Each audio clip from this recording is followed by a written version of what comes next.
Hola, ¿qué tal mis queridos hermanos, mis queridos amigos? Gracia y paz de nuestro Señor Jesucristo.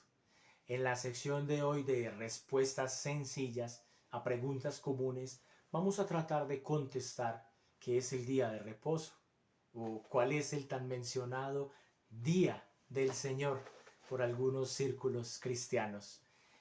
Para esto vamos a ir a la palabra de Dios directamente, quien es la máxima autoridad en norma de fe y conducta y quien tiene las respuestas a todas nuestras inquietudes de cómo debe conducirse la iglesia y por qué la iglesia debe conducirse de X o Y manera. Vamos al libro de Génesis, capítulo 2. Vamos a leer los versos 2 y 3.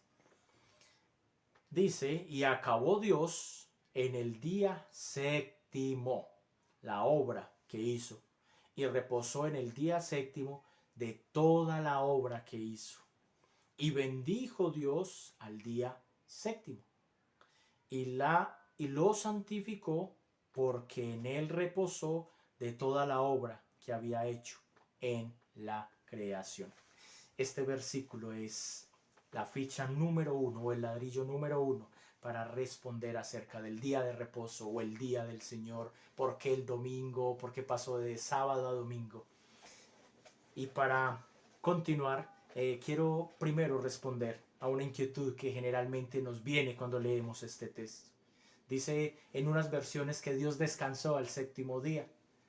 Y simple y sencillamente decimos, por eso debemos descansar, porque Dios descansó el séptimo día.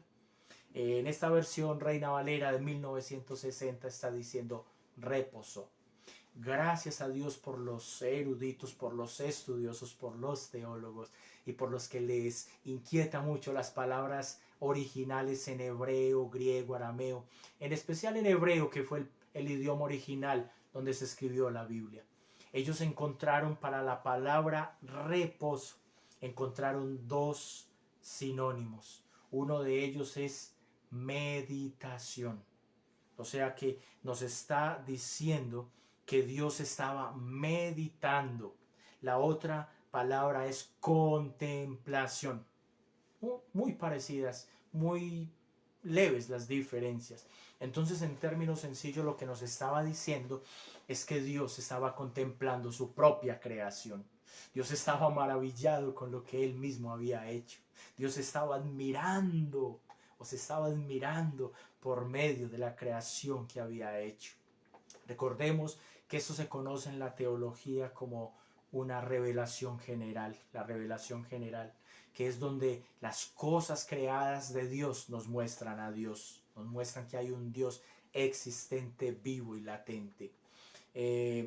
Entonces, sencillamente, Dios no se cansa, Dios no se puede cansar, el Dios Todopoderoso estaba contemplando su propia creación, estaba admirando su propia creación. Entonces este es el inicio para continuar buscando qué significaba el día de reposo. Recuerda que los judíos, el pueblo hebreo, los salvados o el pueblo de Dios, si podemos utilizar todavía la palabra pueblo, en el Antiguo Testamento, ellos simple y sencillamente habían establecido el último día como día de adoración para Dios. El séptimo día ellos cesaban de una manera latente de todas sus actividades para ocuparse de la adoración, de la exaltación, de la alabanza, de la meditación en Dios, y prácticamente casi que ninguna actividad podían hacer. Hubo algunas malas interpretaciones al punto donde Jesús en cierta ocasión los reprende o los recrimina o increpa con ellos y les dice: ¿acaso si a ustedes se les cae un buey o un asno en un hoyo el día de reposo no lo sacan porque es día de reposo? ¿Cierto? Ahorita vamos a mirar posiblemente este texto. Ahora quiero tomar la Confesión de Fe de Londres de 1689. En el capítulo 22, donde habla de la adoración religiosa y del día de reposo, quiero tomar el párrafo 7 para que nos dé una breve respuesta a este aspecto, a este punto tan importante. Dice: así como es la ley de la naturaleza, que en general una proporción de tiempo, por designio de Dios, se dedique a la adoración a Dios, así en su palabra, por un mandamiento positivo, moral y perpetuo, que obliga a todos los hombres en todas las épocas. Dios ha señalado particularmente un día de cada 7 como día de reposo, para que sea guardado, santo para Él, el cual desde el principio del mundo hasta la resurrección de Cristo fue el último día de la semana, y desde la resurrección de Cristo fue cambiado al primer día de la semana, es decir, el día domingo, que es llamado el día del Señor y debe ser perpetuado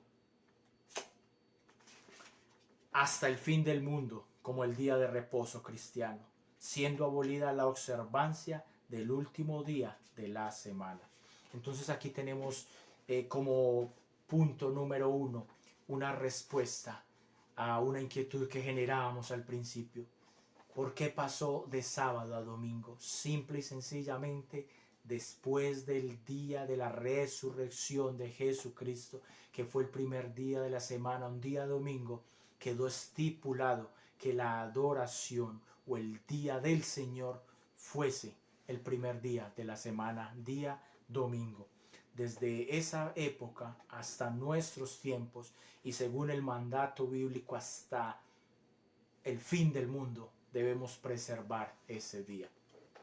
Me surge una curiosidad a la cual quiero hacer un comentario. Algunos cristianos dicen que los cristianos somos diferentes al mundo. Yo diría que no somos diferentes, somos contrarios, vamos contracorriente. Aún en este aspecto, voy a enfocarme únicamente en este aspecto de la diferencia. El día domingo, al menos en mi país, Colombia, y en la ciudad donde habito o resido actualmente, Medellín, el día domingo para la gente que no es cristiana es un día de descanso. Es un día donde se ponen un traje ligero, una ropa deportiva, una ropa poco usual o poco acorde, o más bien vamos a decirlo así, de poco valor, porque están en un día de reposo, un día relajados, un día tranquilos. De hecho, con respeto lo digo, conozco a personas que el día domingo no hacen nada, absolutamente nada, porque según ellos están descansando de todas las actividades que hicieron en la semana. Otros apelan a sus instintos, a lo que aman, a lo que respetan, a lo que tienen inclinación, y salen a montar kilómetros y kilómetros en bicicleta. Otros salen a practicar otro deporte, sea básquetbol, fútbol. Otros salen a pescar, otros salen a pasear con su familia, otros van al cine, otros harían lo que yo llamo un mantenimiento personal, un cambio de corte, un cambio de look, un cambio de tintura en el cabello, algo para sus uñas, para su piel, no sé, cada uno. No estoy criticando, simplemente estoy colocando o estableciendo diferencias entre el pueblo de Dios y el pueblo que no adora a Dios. Por el contrario, el pueblo de Dios, que se llama iglesia, que es un cuerpo invisible, le decimos invisible porque al momento no podemos mirarlo a todos reunidos. Recuerda que la palabra católico o catolicidad es universalidad, la iglesia universal de Cristo, de toda lengua, de toda tribu, de toda nación, de todos los países del mundo. Es invisible al momento, pero este pueblo es diferente. Mientras el ejecutivo descansa el día domingo de la corbata, que estaba cansado toda la semana usándola, algunos cristianos usan la corbata el día domingo, o se ponen su mejor traje, su mejor atuendo, organizan su ropa de la mejor manera para irse a encontrar con un rey llamado Jesucristo, para ir a adorarle, para ir a glorificarle. Quiero hacer una salvedad, que los cristianos no van el domingo a adorar a la iglesia, van a continuar adorando. Un cristiano verdadero, genuino, nacido de nuevo, regenerado, no tiene diferencia entre secularismo y espiritualidad. No, para él todos los días son espirituales, todos los días son para la gloria y honra de Dios. Vamos a continuar y para eso vamos a otro pasaje de las Escrituras. El segundo libro de la Biblia, en el libro de Éxodo, capítulo 20. Voy a leer rápidamente por la brevedad del tiempo. Dice versículos del 8 al 11. Acuérdate del día de reposo para santificarlo. 6 días trabajarás y harás toda obra, mas el séptimo día es reposo para Jehová tu Dios. No hagas en él obra alguna tú, ni tu hijo, ni tu hija, ni la sierva de tu criada, ni tu bestia, ni extranjero que esté dentro de tus puertas. Porque en 6 días hizo Jehová los cielos y la tierra, el mar y todas las cosas que en ellos hay. Y reposó en el séptimo día, por tanto Jehová bendijo el día de reposo y lo santificó. Cuando vamos al contexto de la palabra santificó, es apartó, reservó, separó, guardó. Entonces es el mismo Dios quien estableció que su pueblo, que sus hijos tuvieran un día para meditar en él, un día de encuentro para él. Cuando la iglesia cristiana a nivel mundial se reúne, está testificando, está mostrando que hay un Dios en los cielos y que ese Dios en los cielos tiene un pueblo en la tierra. Es más, me atrevería a decir que quizás ante una pregunta de Dios, ante el juicio de Dios, nadie podría decir que nunca escuchó el evangelio o que nunca vio.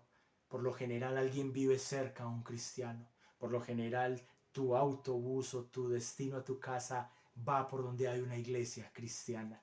Entonces esa iglesia, que ya lo dije, es el pueblo invisible, el cuerpo invisible de Cristo, se reúne como testimonio para adorar, glorificarle, exaltarle, y hace parte de testificar a la tierra de que Dios tiene un pueblo aquí presente.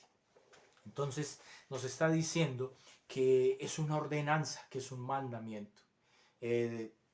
Tú en la vida secular, en tu empresa, tú puedes hacer las cosas como quieras. Pero si eres cristiano, eres y debes sujetarse a su palabra. Así no la comprendas, así no la entiendas, así te causen muchos cuestionamientos. En vez de cuestionar la palabra de Dios, ganas más y es de más provecho simplemente obedecerla. Dios no te engaña, un Dios sabio, omnisciente, omnipotente no se equivoca. Entonces el llamado sería más bien obedecer. Ahora, particularmente alguien me decía, y precisamente hoy,